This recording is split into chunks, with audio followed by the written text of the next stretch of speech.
কেমন আছেন বন্ধুরা? আশা করছি সবাই ভালো আছেন। আর এই ভিডিওটি দেখাবো। তো দেখো বন্ধুরা, আমাদের হোয়াটসঅ্যাপে একটা নতুন আপডেট চলে এসেছে। তো আপডেটটা কীরকম দেখুন। আমাদের আগে একটি আপডেট এসেছিল যে হোয়াটসঅ্যাপে যে স্ট্যাটাসটা দেবেন সেই স্ট্যাটাসটা কিন্তু আপনি ফেসবুক এবং ইনস্টাগ্রামে শেয়ার করতে পারবেন। কিন্তু এখন আপনি হোয়াটসঅ্যাপে এমন একটি আপডেট পেয়ে যাবেন যে হোয়াটসঅ্যাপের মধ্যে ফেসবুক এবং ইনস্টাগ্রাম পেয়ে যাবেন। হোয়াটসঅ্যাপ ব্যবহার করতে করতে সেখান থেকে আপনি ফেসবুকও ঘুরে আসতে পারেন এবং ইনস্টাগ্রামও ঘুরে আসতে পারেন। তো এরকমই একটা আপডেট নিয়ে এসেছে হোয়াটসঅ্যাপে।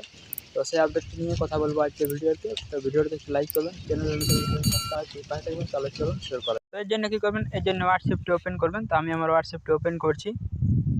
হোয়াটসঅ্যাপটি ওপেন করার পর দেখুন আমি এখানে স্ট্যাটাস দিই। তো সেই স্ট্যাটাসটা কিন্তু আমার ফেসবুকে শেয়ার হয়ে যাবে। তো এরকম আপডেটটি আপনাদের সবারই এসেছে যে আপনি যে স্ট্যাটাসটা দেবেন সেই স্ট্যাটাসটি কিন্তু হোয়াটসঅ্যাপের স্ট্যাটাসটা আপনার ফেসবুকে শেয়ার হয়ে যাবে এবং সে ফেসবুক থেকে হোয়াটসঅ্যাপ অটোমেটিক্যালি শেয়ার হয়ে যায়। এই সেটিংটা করা থাকে। তো এটা হচ্ছে স্ট্যাটাসের ব্যাপারে। এবার সেটিংসের ব্যাপার দেখাচ্ছি। দেখুন হোয়াটসঅ্যাপের থ্রিতে ক্লিক করবেন, তারপর নিচে সেটিংসে ক্লিক করবেন। সেটিংসে ক্লিক করার পর এখানে পেয়ে যাবেন ওপেন ইনস্টাগ্রাম এবং ওপেন ফেসবুক। তো এখান থেকে আপনি হোয়াটসঅ্যাপ থেকে ডাইরেক্ট এখান থেকে ফেসবুকে যেতে পারবেন। আমি এখানে ইনস্টাগ্রামে ক্লিক করেছি।